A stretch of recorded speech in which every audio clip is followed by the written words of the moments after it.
Bienvenidos a Tardes Literarias, el programa de literatura en el que intentamos dar voz a todos los autores y autoras, ya sean conocidos o no, pero sabiendo que siempre nos aportan cultura y sabiduría. Un programa para Radio Sapiens, www.radiosapiens.es, todos los domingos a las 7 de la tarde, con Lute Pérez y Vanessa Di Giacomo. Bienvenidos a Tardes Literarias. Hoy tenemos el placer de contar con el gran escritor Julio Llamazares. Julio Alonso Llamazares, Begamián, León, 28 de marzo de 1955, es un novelista, escritor de viajes, poeta y guionista de cine español. Fue 2 veces finalista del Premio Nacional de Literatura de España por sus novelas Luna de Lobos, 1985, y La lluvia amarilla, 1988. Nació en el desaparecido pueblo leonés de Begamián, donde su padre, Nemesio Alonso, trabajaba como maestro nacional poco antes de que la localidad quedase inundada por el embalse del Porma. Aunque nació accidentalmente en Begamián, su familia procede del pueblo leonés de la Mata de Bérbula, también llamado La Matica, ubicado en la cuenca del río Curueño y cuya descripción está recogida en su libro de viajes El río del olvido. Tras la destrucción de Begamián se muda con su familia a Olleros de Sabero, en la cuenca carbonífera de Sabero.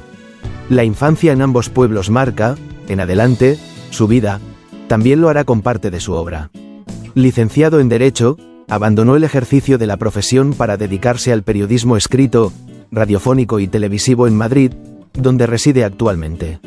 En 1983 comenzó a escribir Luna de Lobos, su primera novela, 1985, y en 1988 publicó La lluvia amarilla. Ambas fueron finalistas al Premio Nacional de Literatura en la modalidad de narrativa. Tras estas obras, en Escenas de cine mudo, 1994, dio forma literaria a algunas de sus experiencias de niñez. En 2016 quedó finalista del Premio de la Crítica de Castilla y León con su novela Distintas formas de mirar el agua. Antes del fallo del premio, emitió un comunicado anunciando que no aspiraba a él y que lo rechazaría en caso de que le fuera concedido. En una convocatoria anterior, 2014, ya había sido candidato a dicho galardón, con Las lágrimas de San Lorenzo, sin obtenerlo. Julio Llamazares afirma que su visión de la realidad es poética. Su forma de escribir está muy pegada a la tierra. Podríamos decir que es un escritor romántico en el sentido original, que es el de la conciencia de escisión del hombre con la naturaleza, de la pérdida de una edad de oro ficticia porque nunca ha existido. Sus obras las caracterizan el intimismo, el uso de un lenguaje preciso y el exquisito cuidado en las descripciones. Así, en ellas incursiona en diversos géneros. La literatura de viajes, en El río del olvido, 1990, que narra el viaje a pie que realizó por la ribera del Curueño durante el verano de 1981, o Cuaderno del Duero, 1999, crónica del recorrido a lo largo de las provincias por las que transcurre el río, que concluyó en Trasos Montes, 1998, publicado originalmente por capítulos en el periódico El País con el título Un viaje portugués. El ensayo, presente en narraciones como El entierro de Genarín, 1981, o Los retratos de los viajeros de Madrid, 1998, disciplinas periodísticas como el artículo de opinión y el reportaje, de los que ha publicado recopilaciones como Embavia, que reúne su producción en estos géneros entre 1986 a 1991, o Nadie escucha, 1991 a 1995, y en las que se reafirma en su tesis de que el periodismo es otra faceta de la literatura, también forma parte del afán de contar. Como poeta se le vincula a la generación de los 80 o postnovísimos. Narrativa: El entierro de Genarín, 1981, relato. Luna de Lobos, 1985, novela. La lluvia amarilla, 1988, novela. Escenas de cine mudo, 1994, relatos. En mitad de ninguna parte, 1995, relatos. 3 historias verdaderas, 1998, relatos. Los viajeros de Madrid, 1998, relatos. El cielo de Madrid, 2005, novela. Tanta pasión para nada, 2011, relatos. Las lágrimas de San Lorenzo, 2013, novela. Distintas formas de mirar el agua, 2015, novela. Vagalume, 2023, novela. Poesía, La lentitud de los bueyes, 1979. Memoria de la nieve, 1982, colaboraciones en prensa. En Bavia, 1991. Nadie escucha, 1995. Entre perro y lobo, 2008, viajes. El río del olvido, 1990. Tras montes, 1998. Cuaderno del Duero, 1999. Las rosas de piedra, 2008. Atlas de la España imaginaria, 2015. El viaje de Don Quijote, 2016. Las rosas del sur, 2018. Primavera extremeña, 2020. Guiones cinematográficos. Retrato de bañista, 1984. El filandón, 1985. Luna de lobos, 1987. La fuente de la edad, 1991. El techo del mundo, 1995. Flores de otro mundo, 1999. Elogio de la distancia, 2009. Premios. 1978. Premio Antonio González de Lama. 1982. Premio Jorge Guillén. 1983. Premio Ícaro. 1986. Finalista Premio Nacional de Literatura. 1988. Libro de Oro de la Cegal. 1989. Finalista Premio Nacional de Literatura. 1992. Premio de Periodismo El Correo Español El Pueblo Vasco. 1993. Premio Nonino. 1994. Premio Cardo Doro. 1999. Premio de la Semana Internacional de la Crítica en el Festival Internacional de Cannes. 2019. Premio Nueva Cultura del Territorio, modalidad de divulgación, de la Asociación Española de Geografía y el Colegio de Geógrafos. Bueno, pues buenas tardes, soy Julio Llamazares y quiero dar un saludo a los lectores. Agradezco mucho la invitación para hablar de literatura con los lectores.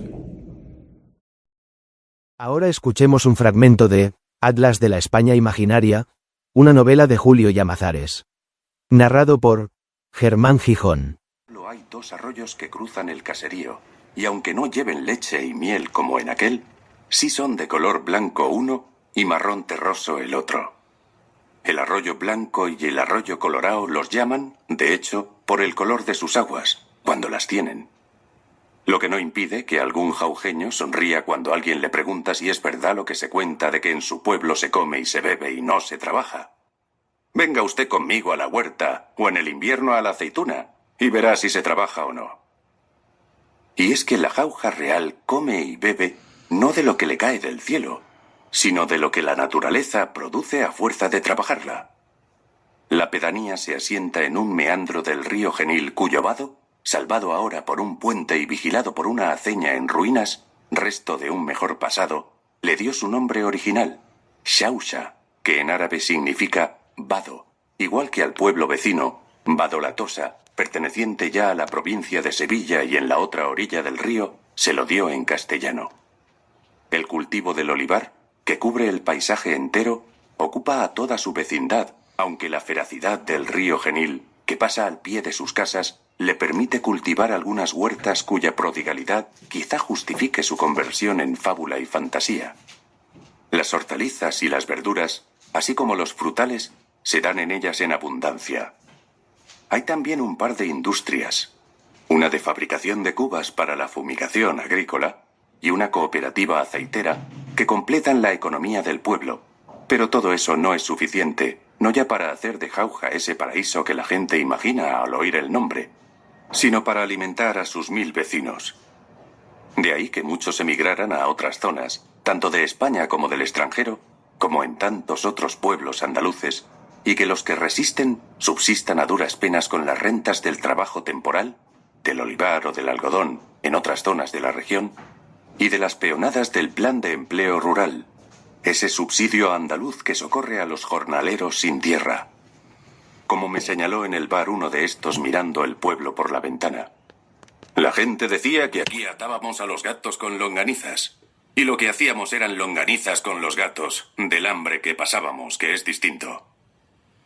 Ahora, el hambre, por fortuna, como las de Oncijera y Panarizo, los dos pícaros bribones que en el paso de Lope de Rueda la solucionan engañando con el cuento de Jauja al infeliz labrador mendrugo, al que comen la merienda mientras hablan, ya no es más que un recuerdo entre sus gentes, que asisten entre curiosas y escépticas a la llegada al pueblo de algún turista deseoso de conocer el lugar que dio origen a la fábula, y también, aunque esto muchos lo ignoren antes de llegar a él, a la leyenda del bandolero andaluz más famoso, el célebre Tempranillo, que aquí nació, en una humilde casa que todavía se mantiene en pie, con una placa alusiva sobre la puerta, el año 1805, y aquí fue bautizado, en la iglesia parroquial de San José, con el nombre de José María Pelagio Hinojosa Covacho, antes de que al correr de los años se emboscara por estas sierras impenetrables huyendo de la justicia tras haber dado muerte a un hombre en circunstancias no muy precisas cuando aún era un adolescente.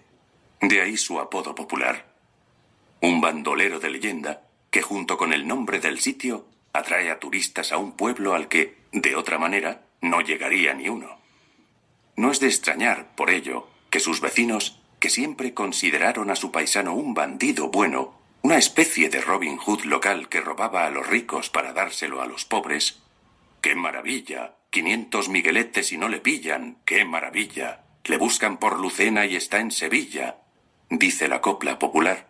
Le consideren su personaje más destacado y presuman de él hasta el punto de que su imagen a caballo, que pintó el inglés John Frederick Lewis, quien viajó expresamente desde Inglaterra hasta Andalucía para conocerlo, señala hoy los lugares en que transcurrió su vida, en un territorio que va de Jauja a Corcolla, en la provincia de Sevilla, en cuya ermita de la Fuensanta el Tempranillo y sus hombres recibieron el indulto del rey Fernando VII, quien ante la incapacidad de acabar con ellos, prefirió devolverlos a la legalidad y de la ermita de la Fuensanta al cortijo de Buenavista, cerca de la Alameda de Málaga, donde un antiguo compañero, el Barberillo de Estepa, lo asesinó cuando apenas contaba 32 años.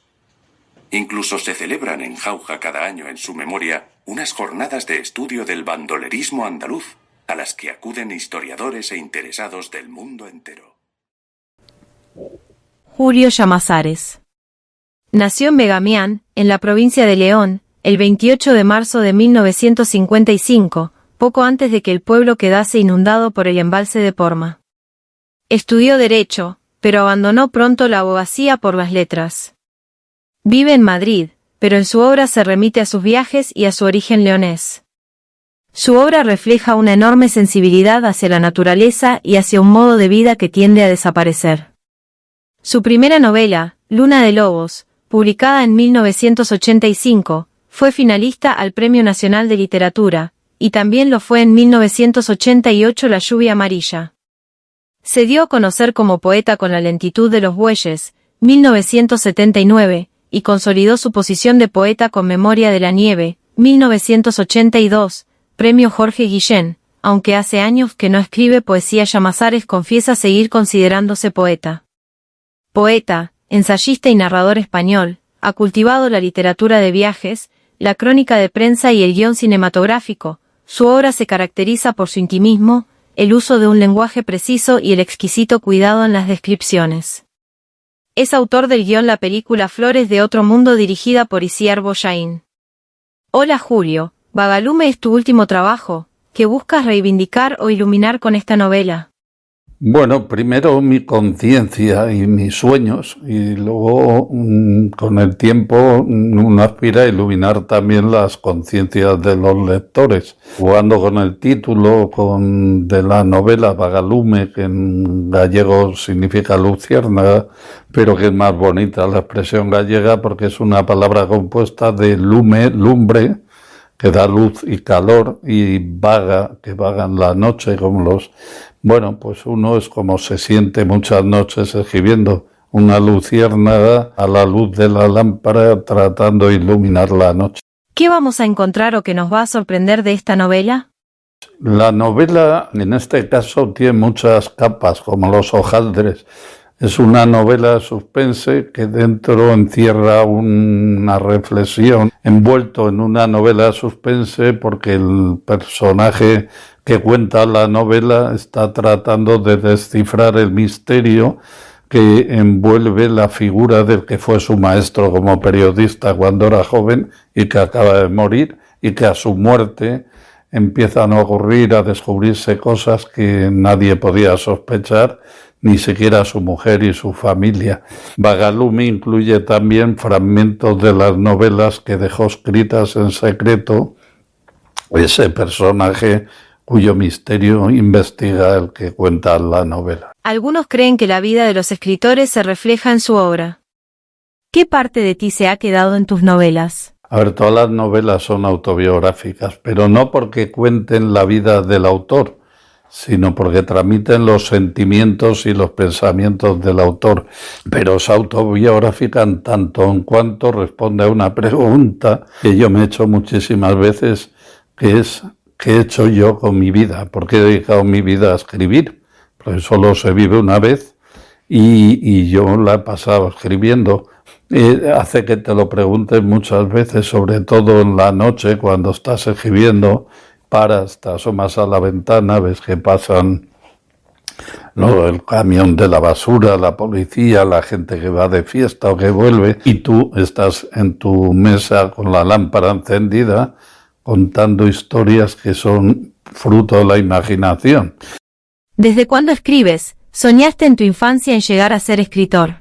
En una entrevista de Libes decía, tú empiezas a escribir de chaval y un día levantas la cabeza del papel y te has hecho viejo. Bueno, yo todavía viejo no soy, espero.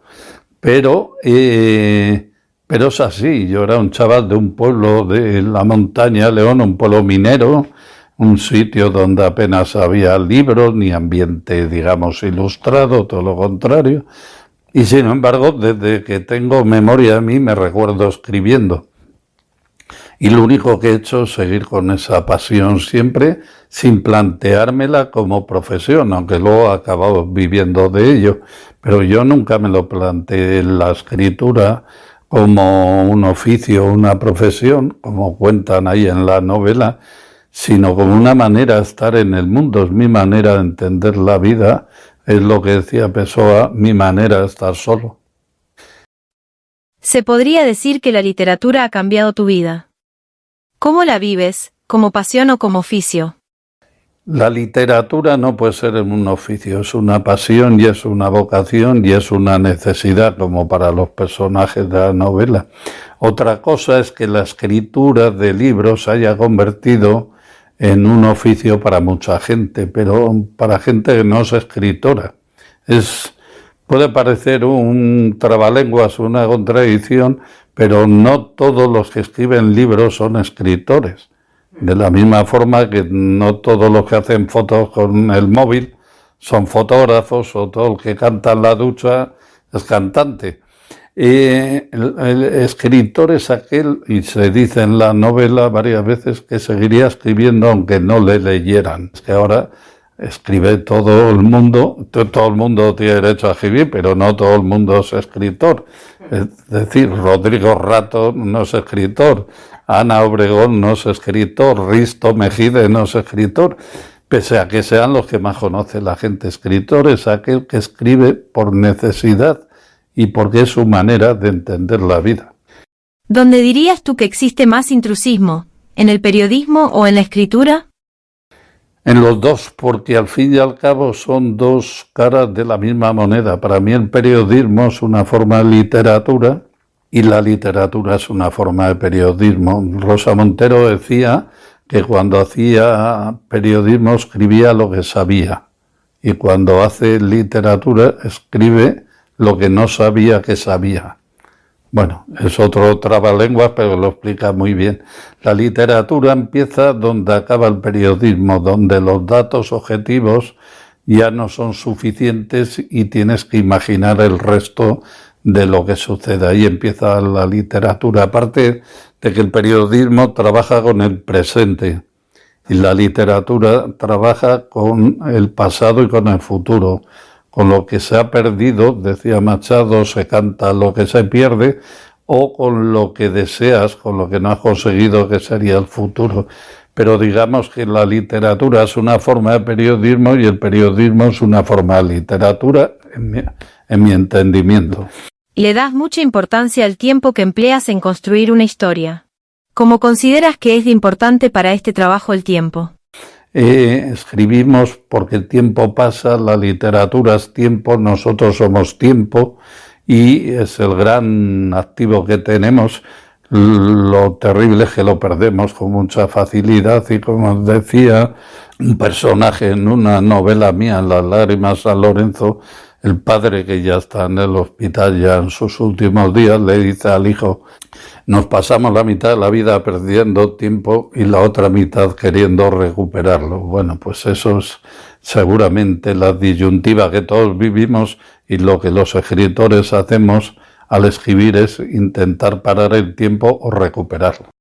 ¿Por qué decides escribir ahora esta novela, esta reflexión en forma de novela? Pues igual es que era el momento, porque las novelas se escriben durante toda la vida, no se escriben cuando las escribes materialmente. Tú cuando escribes un artículo, pero hay ahí rastros y restos de toda tu vida, de todas tus lecturas, de todo tu pasado, de todo lo que has vivido, de todo lo que has soñado, y eso queda ahí también impregnado. Entonces esta novela, que he escrito en los últimos años con un parón por la pandemia, que escribí otro libro que surgió con la pandemia, y seguramente era el momento de hacerme esa reflexión. Yo he escrito pocas novelas, esta es la séptima, he escrito muchos otros libros, pero novelas he escrito pocas, y porque cada una tiene que responder a una pregunta que me importe lo suficiente como para dedicarle 3, 4 o 5 años de tu vida. Y esta pregunta es una pregunta que yo me he repetido muchas veces: ¿qué estoy haciendo con mi vida? ¿Qué he hecho yo con mi vida? Bueno, y seguramente por edad, por lo que sea, era el momento en el que me la tenía que plantear. Madrid, en cierto modo, es otra protagonista de la novela, pero también hay muchas reivindicaciones en ella. ¿Qué es exactamente lo que querías reivindicar? Si yo hubiera nacido en Madrid y no hubiera salido de Madrid nunca, más que de vacaciones, igual no hubiera escrito la novela como la escribí, la hubiera escrito de otra forma. Cada uno es fruto de su vida, lógicamente. Y entonces sí, hay una reivindicación, hay muchas reivindicaciones en esta novela, de los escritores secretos, de los escritores castigados en la dictadura a escribir con seudónimo porque eran republicanos, como todos los que escribían novelas de kiosco, del oeste, policíacas, que muchos eran profesores de universidad, periodistas que, como eran republicanos, les depuraron, no podían trabajar. Marcial Lafuente Estefanía es el ejemplo más paradigmático, que escribió 2.000 o 3.000 novelas del oeste, y en realidad era un ingeniero que le prohibieron ejercer su profesión. Hay una reivindicación de los escritores que escriben sin ánimo de publicar. Hay una reivindicación del viejo periodismo, del periodismo de siempre, no por viejo, sino porque era para mí el periodismo verdad, el que estaba más en la calle que delante de las pantallas de los ordenadores, como ocurre ahora. Hay una reivindicación del periodista de provincia, muchas veces desde Madrid o desde Barcelona, un poco denostado, mirado por encima del hombro. Y resulta que yo he encontrado muchísimo talento, o tanto talento como los periódicos de Madrid. Hay muchas reivindicaciones, porque en el fondo seguramente lo que reivindico es mi vida y mi identidad y mis pensamientos. Has escrito ensayo, poesía, relatos, crónicas, novela. ¿Con qué género te quedas? Con la poesía, sin duda, pero porque considero que no es un género. La poesía sí, tradicionalmente es poesía, novela, ensayo, tal. Pero es que la poesía es algo más que un género, es el halo que tiene que estar en toda escritura para que se convierta en literatura. ahora que está muy de moda, las panaderías, la masa madre, el urmiento que dicen en mi tierra, la levadura. La poesía es la levadura que fermenta y convierte la escritura en literatura. Y esa poesía tiene que estar en los artículos de prensa, hasta en la vida, en tu manera de comportarte en la vida. La poesía es la suma de belleza más emoción y misterio. Ese misterio que hace que las palabras signifiquen más de lo que significan coloquialmente. Y por eso para mí es la sustancia íntima, la esencia de la literatura es la poesía. ¿Y por qué decides ser escritor? Yo creo que la literatura es lo mismo desde Homero. Había un cantante francés que se llama Jonas, dice en una canción, el argumento que todos contamos es el mismo, que es la vida, el escenario para todos es el mismo, que es el mundo, lo único que cambian son las circunstancias geográficas y temporales de cada uno de nosotros.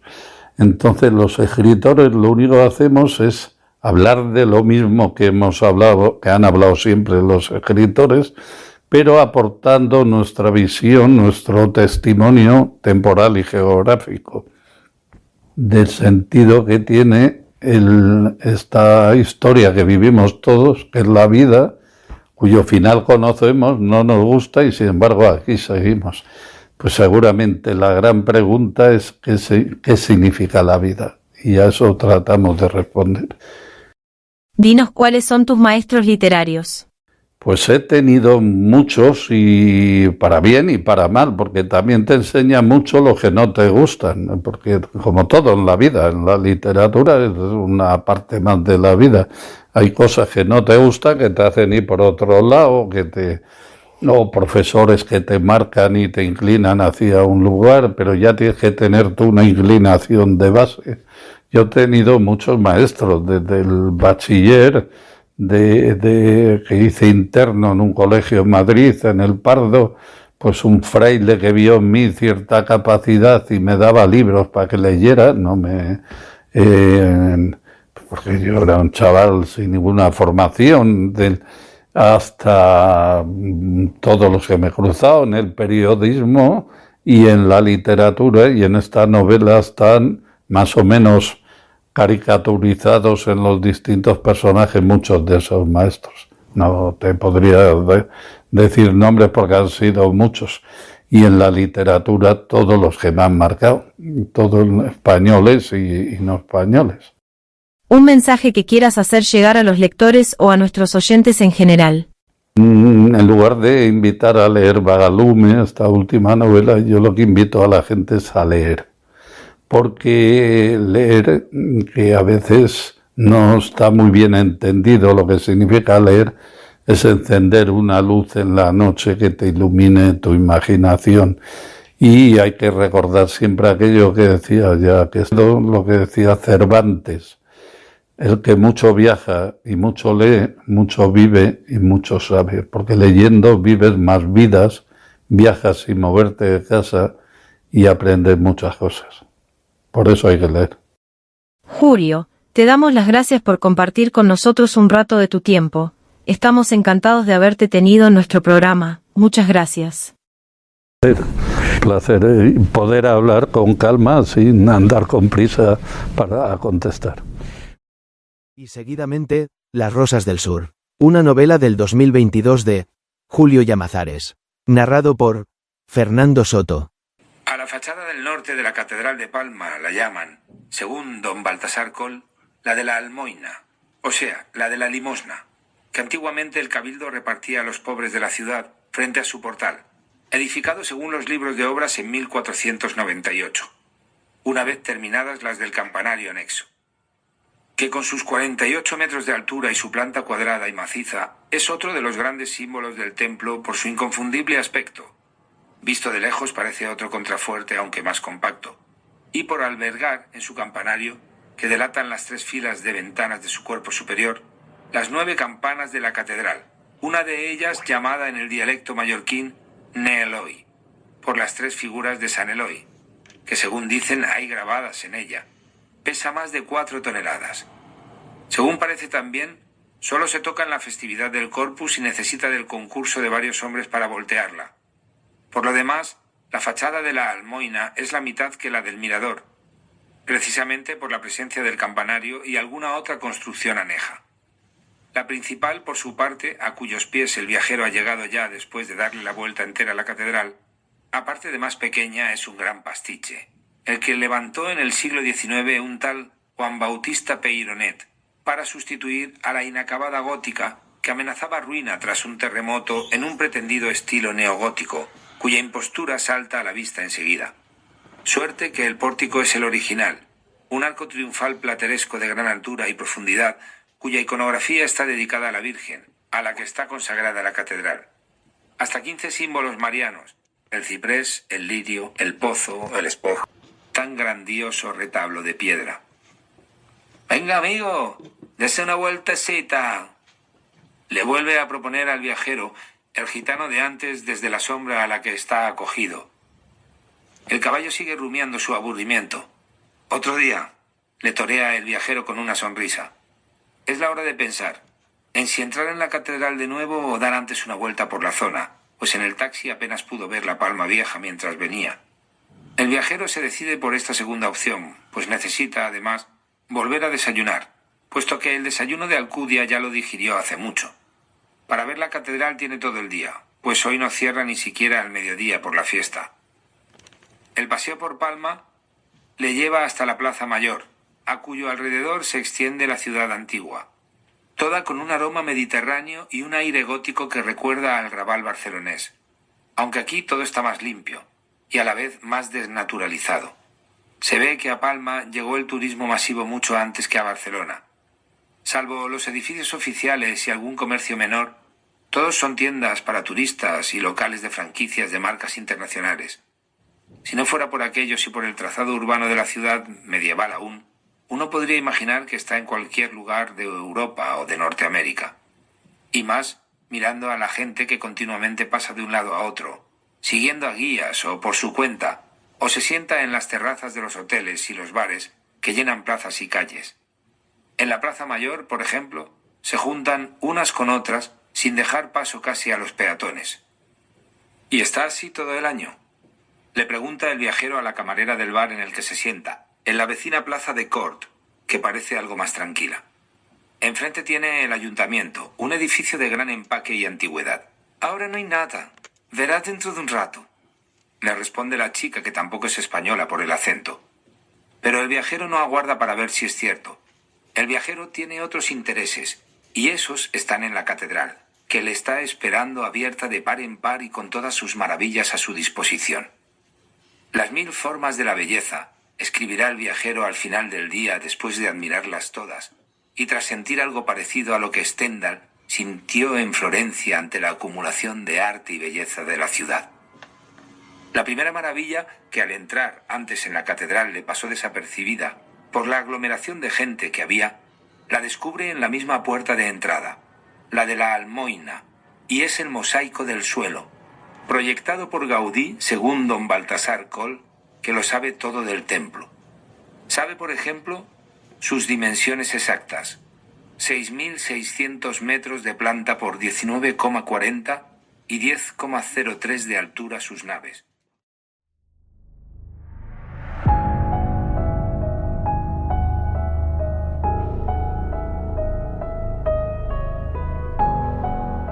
En un mundo donde la línea entre la realidad y el sueño se desdibuja, me encuentro atrapado en un coma, que me sumerge en un universo onírico lleno de misterio e intriga.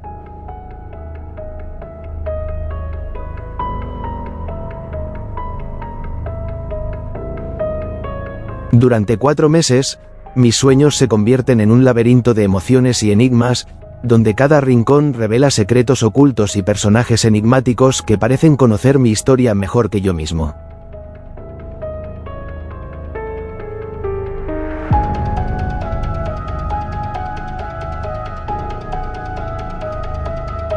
Sueños de un coma es una exploración cautivadora de la mente humana, donde los sueños se convierten en el escenario de una lucha por la vida y la identidad.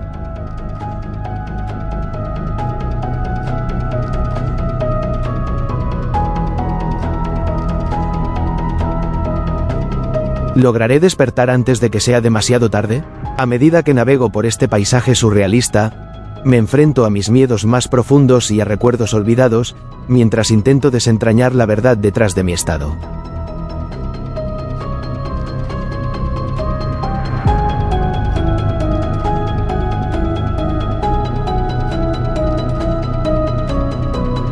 ¿Son estos sueños una ventana a mi alma o una trampa de mi mente?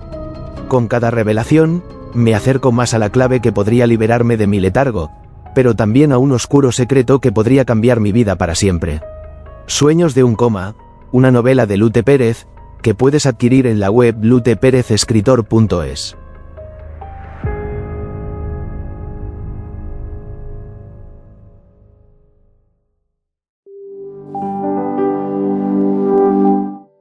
Penguin Random House Audio presenta Vagalume, de Julio Llamazares.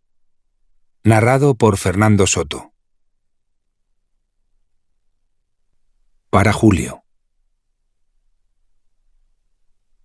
Entre la pena y la nada, elijo la pena. William Faulkner. Las palmeras salvajes. 1.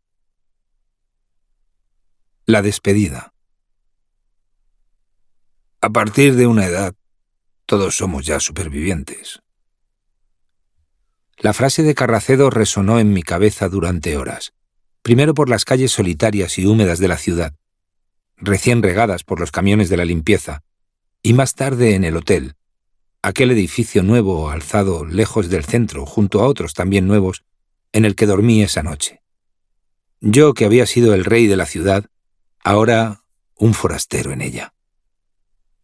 A la mañana siguiente, no obstante, me había olvidado de Carracedo. La ciudad, despejada y recién despierta, enmarcada por un cielo azul topacio, bullía con su actividad habitual a esa hora. Las furgonetas de reparto, el tráfico de los primeros coches, los claxones de los autobuses, y la figura de Carracedo apoyado en la barra del bar de copas, en el que terminamos la noche después de cenar en Casamundo, un clásico de nuestros tiempos, haciendo cuenta de los desaparecidos, se había evaporado como el alcohol. Mientras desayunaba en el restaurante del hotel, en la última planta del edificio, con el periódico abierto sobre la mesa, el mismo periódico en el que comencé a escribir, tan cambiado ahora de aspecto, contemplé la ciudad abajo, una geometría cubista reverberante bajo el sol de julio. Parecía como si la ciudad entera fuera un reflejo de la que fue y que tanto me costaba reconocer. Hacía mucho que no la visitaba. Puede que 9 o 10 años, quizá más. El tiempo pasa tan rápido que a veces uno se equivoca en la cuenta más de lo que desearía. Y aquella mañana era una de esas. Emocionado como seguía tras despedir al hombre que fue mi maestro en el periodismo. Su inconfundible figura recta, su mirada distraída e inteligente al mismo tiempo, su gesto escéptico y elegante, no habían variado con la edad, por lo menos hasta que dejé de verlo, y así quería recordarlo. A pesar de los años de alejamiento, Manolo Castro siguió siendo para mí una referencia y el apoyo silencioso que sabía que tenía en la ciudad, a la que permaneció fiel hasta su muerte y de la que yo me fui muy joven, animado principalmente por él. Vete de aquí, no te quedes, aquí nunca llegarás a nada. Como la frase de Carracedo en el bar de copas en el que terminamos la noche, solo que más lejana en el tiempo, el recuerdo de la de Manolo Castro me trasladó a la época en la que todos éramos jóvenes, incluido él. Por un momento, el periódico abierto sobre la mesa, la taza de café a medio tomar, los camareros y los clientes del hotel yendo y viniendo de un sitio a otro. Llegué a pensar que la vida se había parado en aquellos años y que todo lo sucedido hasta esa mañana era un sueño, una película de la televisión que me había dejado encendida como siempre que duermo en un hotel para no sentirme solo. Pisar la calle de nuevo me hizo olvidar ese pensamiento. El choque entre mi memoria y lo que veía alrededor de mí me hacía sentirme fuera de un mundo que me era familiar, pero al que ya no pertenecía. Y eso que algunas personas se quedaban mirándome al pasar, como si me reconocieran. Puede que alguno lo hiciera, pero ya no sabría ponerme nombre. 30 años después de dejar la ciudad atrás, mi rostro se había desdibujado de la memoria de sus vecinos, excepto de quienes me trataron más, como Carracedo. Era el único que quedaba trabajando en el periódico, el único testigo de una época en la que un grupo de jóvenes periodistas coincidimos en aquella redacción, que para nosotros era una continuación de la vida y de una ciudad que se nos rendía, pues estábamos llenos de juventud. ¿Cuántas noches no cerramos el último bar abierto y cuántas no hicimos lo mismo con el periódico después de volver de fiesta? Yo había llegado desde Madrid, donde estudié la carrera, a trabajar en aquel diario por recomendación de un pariente mío que tenía amistad con el dueño, un empresario local que lo utilizaba para sus intereses. Entre ellos no estaba la cultura, que fue la sección a la que el director me envió, como hacía con todos los nuevos. «Cultura es una buena sección para empezar», me dijo, «porque la lee muy poca gente». Manolo Castro era el responsable de ella, quizá porque tampoco le interesaba al director del periódico lo que escribía, o, al contrario, por temor a lo que pudiera escribir. Aún eran tiempos de cierta dificultad periodística en una ciudad tan conservadora como era aquella. Pronto me hice amigo de él, pese a la diferencia de edad. Manolo me sacaba 15 años. Desde el primer momento simpatizamos, en parte por nuestra forma de ser y en parte por nuestra común afición a la literatura. Aunque él ya no escribía, se comentaba en la redacción que había ganado algún premio literario cuando era joven, incluso publicado una novela que nadie llegó a leer porque la prohibió la censura.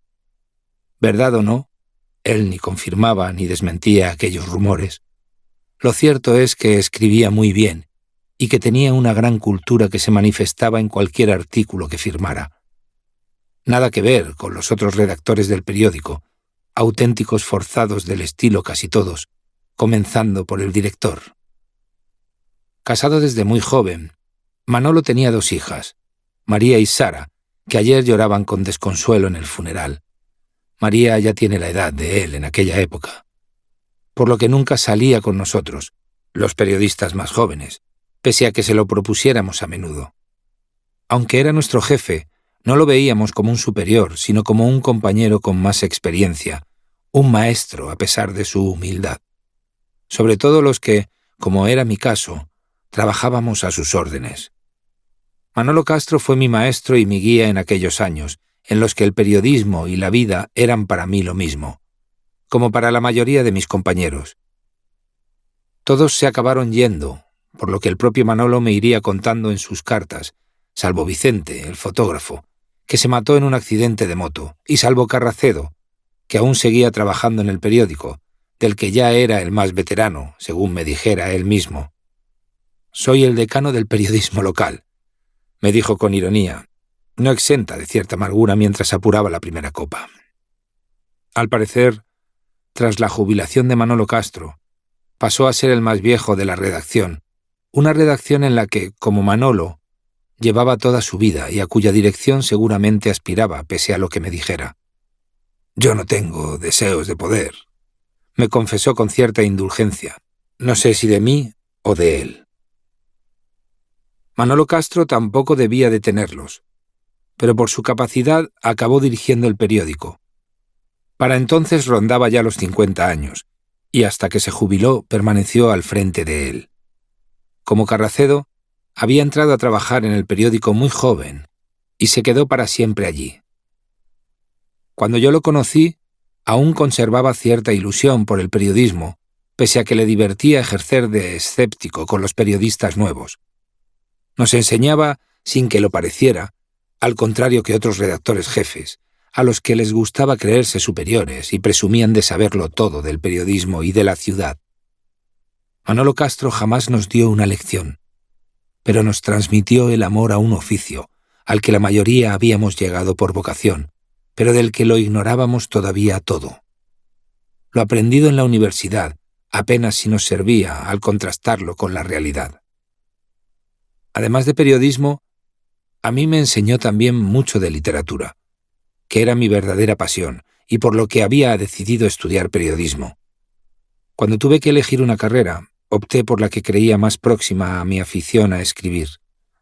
Al salir del periódico por las tardes, Manolo Castro y yo tomábamos algo en el bar de enfrente.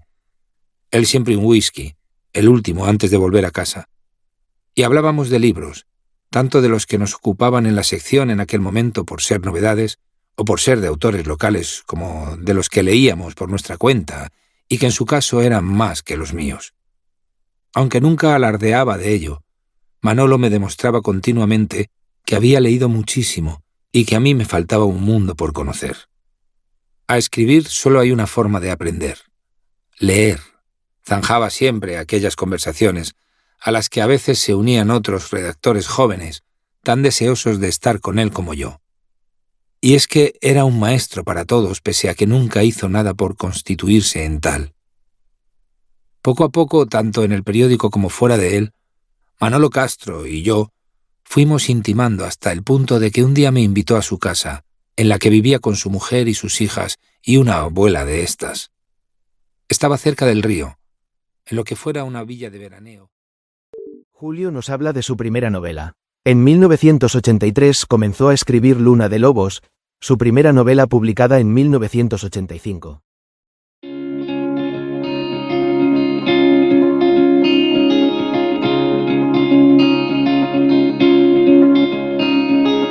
Fue determinante seguramente en mi trayectoria como escritor, porque cambió mi vida. No sabía qué hacer con ella, la envié a una editorial que entonces era seguramente la editorial puntera, seguramente no, era la más, que era Seix Barral. La envié por correo a una dirección equivocada que busqué en un libro de Seix Barral, y por suerte, gracias al buen funcionamiento del servicio de correos, llegó a la nueva dirección. La leyó Pere Allín Ferrer, que era lector de Seix Barral, y la publicaron.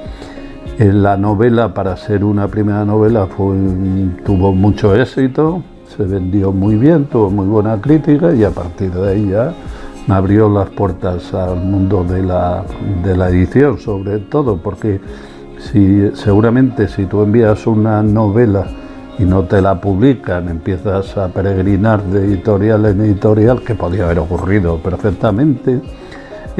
Pues a lo mejor mi vida hubiera sido diferente, a lo mejor no me había dedicado a escribir a pleno tiempo, hubiera hecho otras cosas, no lo sé, cambió mi vida, por supuesto. Las heridas o están abiertas o están cerradas, nadie por hablar de algo abre heridas. Yo creo que si se sigue hablando de eso es porque no están cerradas, si no, no se seguiría hablando. Entonces, intentar borrar el pasado como con una goma en un encerado es absurdo, porque el pasado es como la memoria, o sea, la memoria es como el agua, se abre camino siempre, y la gente quiere saber y quiere sentirse reflejado. Una novela es un espejo en el que el lector se refleja y se mira, y si se ve reflejado, y si no, pues cierra el espejo y no sigue mirando, ¿no? Y la prueba de que el pasado sigue planeando sobre nosotros es la política española actual. Es la política española actual y lo que está ocurriendo en la vida real. De repente decidimos un pacto de desmemoria, de no hablar del pasado. Pues es que eso es absurdo, porque al final es como con las familias que no se habla de no sé qué tema, pero eso, mientras menos se hable, más se agranda en el inconsciente y en el imaginario. La gente al final busca en los cines, en las novelas, en la música, partituras que le reflejen, y si le reflejan le interesarán, y si no, no. Y si la gente sigue llenando los cines para ver historias de topos de la posguerra o de lo que sea, es porque le interesa. Yo me crié en un pueblo donde no había libros. Los que hubiera en la escuela, en mi casa, que mi padre era el maestro del pueblo, en un pueblo minero, bueno, un libro había, pero no había, digamos, un ambiente cultural que me rodeara y que me llevara a escribir. Entonces, las lecturas fundamentales que yo hice cuando era chaval era por los libros de la escuela, algún libro que tenía mi padre, de Machado, no sé qué.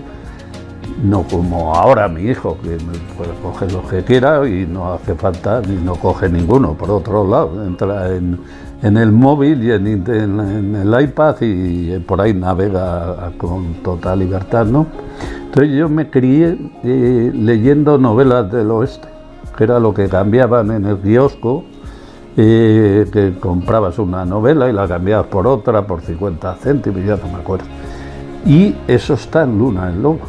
Eso está en Luna de Lobos, porque Luna de Lobos, ya te digo, no deja de ser un western español, es unos personajes que huyen y otros que les persiguen. Es que eso es la historia de los maquis o los guerrilleros, con todos los componentes de acción, de violencia, de todos los ingredientes del secuestros, tiros, claro, es que no dejaban de ser gente. De hecho, en el franquismo se le llamaba bandoleros. Bandoleros viene de una palabra que es de bando, de declarar un bando, dictar un bando, declarando a alguien fuera de la ley. Digamos que es como alguien, como nosotros, que nos creemos incapaces de matar,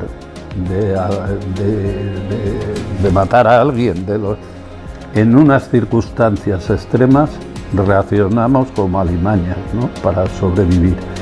Es el proceso de animalización al que puede llevar a una persona hacia la violencia, que está en el fondo de nuestra naturaleza como personas, ¿no? Y eso está ahí, y aunque vivimos con normalidad y pensamos que esto les pasa a otros en esas circunstancias, como ocurrió en España o como puede ocurrir ahora en otro lugar, pues acabará haciendo lo mismo.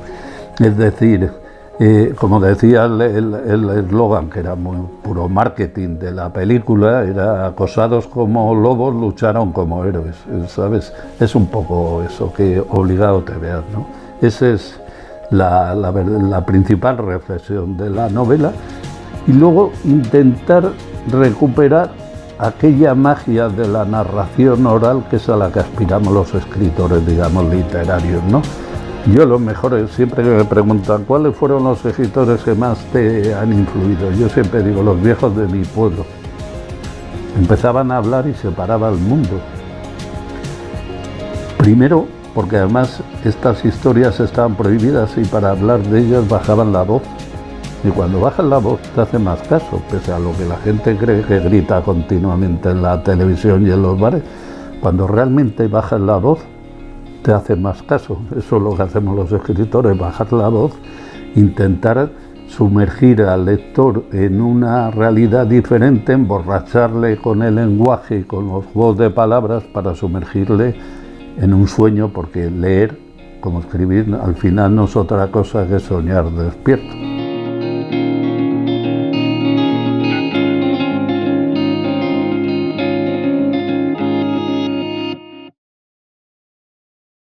Julio Llamazares y el intrusismo literario.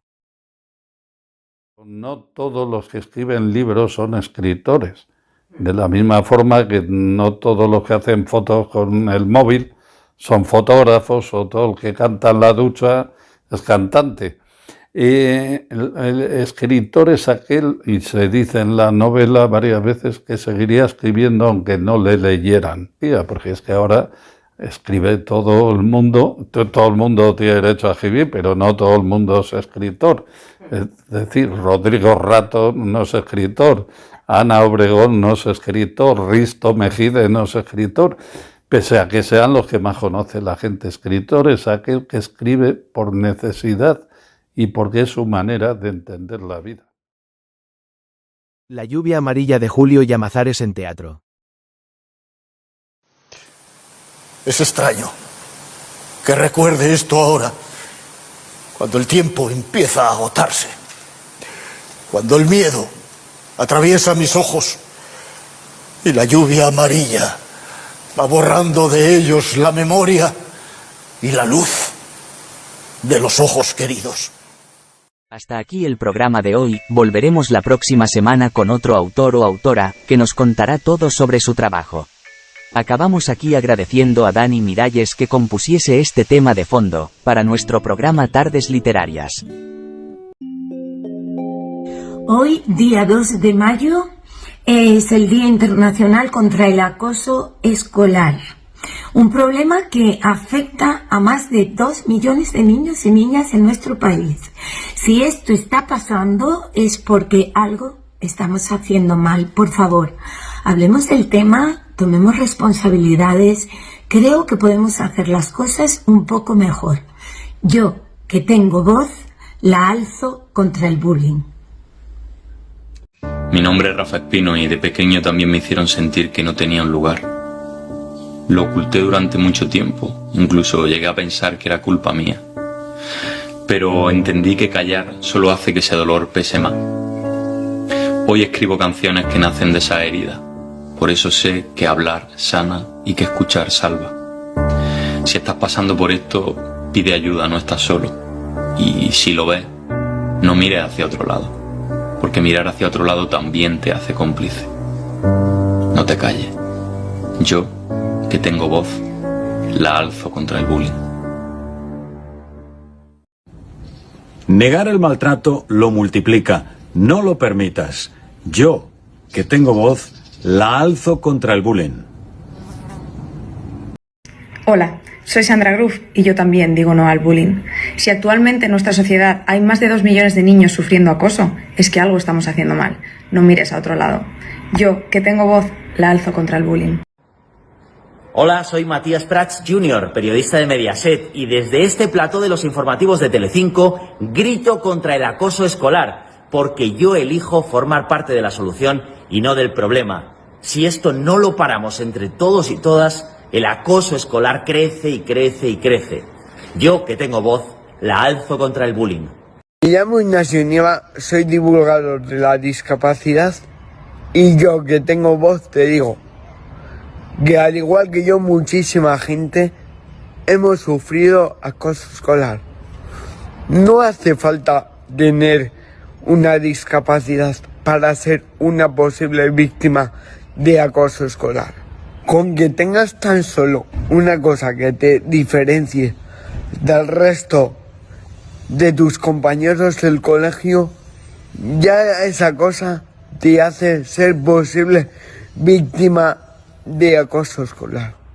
No lo permitamos, abracemos la diversidad, porque por pasártelo tú bien con tus amiguitos puedes estar amargando la vida de otra persona.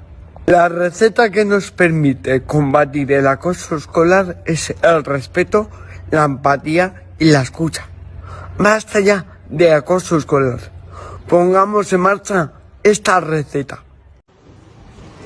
Basta de cuestionar a las víctimas de acoso escolar. Yo sí te creo. Yo, que tengo voz, la alzo contra el bullying. Hola, ¿qué tal? Me llamo Rubén Rondón y soy 6 veces campeón de España y 2 veces campeón internacional de Muay Thai. Y gracias al deporte pude superar el acoso escolar. No te quedes callado. Yo, que tengo voz, la alzo contra el bullying. Hoy, día 2 de mayo, es el Día Internacional contra el Acoso Escolar, un problema que afecta a más de 2 millones de niños y niñas en nuestro país. Algo estamos haciendo mal. Tomemos cartas en el asunto, cojamos las riendas del tema. Es un problema muy importante y muy grave que está afectando a nuestra juventud. Así que yo, que tengo voz, la alzo contra el acoso escolar y contra el bullying. Yo, que tengo voz, la alzo contra el bullying. Yo, que tengo voz, la alzo contra el bullying. Yo sufrí bullying en el colegio, pero tuve la grandísima suerte de tener un ángel de la guarda. Mi mejor amiga, Jessica, ella me defendía de todos. Si tú estás presenciando bullying en tu clase, no te quedes parado, te necesita. Sé su Jessica. Yo, que tengo voz, la alzo contra el bullying. A los chavales y chavalas que estáis sufriendo por el acoso de unos cuantos, recordad, no estáis solos y no es culpa vuestra. Yo, que tengo voz, la alzo contra el bullying. Yo, que tengo voz, la alzo contra el bullying. Yo también sufrí bullying, muchísimo bullying, muchísimos años, y me esforcé por demostrarme a mí mismo y al mundo que nadie es mejor que nadie y que puedes conseguir cumplir tus sueños. Yo los he cumplido. Yo, que tengo voz, la alzo contra el bullying. Yo que tengo voz, la alzo contra el bullying. Yo, que tengo voz, la alzo contra el bullying. Hoy es el Día Mundial contra el Acoso Escolar y me han pedido desde NACE a asociación contra el acoso escolar. Lo que ellos no sabían, aunque probablemente podían suponer, es que yo sufrí acoso escolar, como muchos niños ciegos en la época en la que yo estudiaba. El acoso escolar es algo terrorífico, que para mí es una lacra de nuestra sociedad y es algo que por desgracia todavía la gente tapa, oculta y dice que no, que son cosas de niños, que no pasa nada, que ya se arreglará. Esto para deciros, primero, a los que hayáis sufrido acoso escolar o lo estéis sufriendo, que digáis que no y que pidáis ayuda. A los que lo veáis y os calléis, que no tenéis vergüenza, que todo el que calla es igual de culpable. Así que levantar vuestra voz y decir que no al acoso, porque si queremos evolucionar como sociedad y si queremos mejorar, la única forma es no permitirlo, no tolerarlo, no justificarlo. Decir no al acoso, y Calo y yo lo tenemos clarísimo, no es no, no al acoso, apóyalos sin fisuras. Hola, soy Carolina Pinedo, periodista y escritora. He comunicado en varias ocasiones, he escrito artículos, etcétera, sobre el tema del bullying y alzo mi voz contra el bullying porque quiero un mundo en paz, quiero un mundo con respeto para todas las personas, para todas las diferencias de las personas, porque hay que tener tolerancia cero con el bullying, nunca permitir ante la más mínima sospecha que esto pase de largo, no implicarse, no hacer nada, porque como adultos, profesores, padres, familias, tenemos la responsabilidad de implicarnos en la más mínima sospecha de que haya bullying para frenarlo, porque todos tenemos voz, podemos unir nuestra voz para conseguir un mundo con respeto, en paz, con amor y evitar el sufrimiento y la muerte de muchos niños cada año y el sufrimiento de muchas familias. Así que entre todos alcemos la voz contra esta lacra social. Hola, soy Sergio Medialdea, el primo de Zumosol, y yo, que tengo voz, la alzo contra el bullying. Yo que tengo voz, la alzo contra el bullying. Hola, soy Eduardo Velasco, actor. El 2 de mayo se celebra el Día Internacional contra el Acoso Escolar, el bullying. Algo que perjudica muy seriamente a muchísimos niños en colegios e incluso adolescentes. Algo que tenemos que cambiar.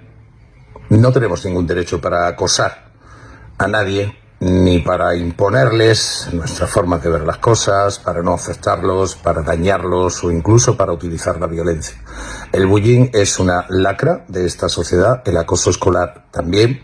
Muchos lo hemos sufrido incluso cuando éramos pequeños y todavía no se le ponía nombre, y tenemos que seguir alertas para que esto cambie de una vez por todas. Por eso, yo, que tengo voz, la alzo contra el bullying. Celebremos todos el 2 de mayo, Día Internacional contra el Acoso Escolar, e intentemos entre todos que esto, poco a poco, termine de una maldita vez. Recuerda, 2 de mayo, Día Internacional contra el Acoso Escolar.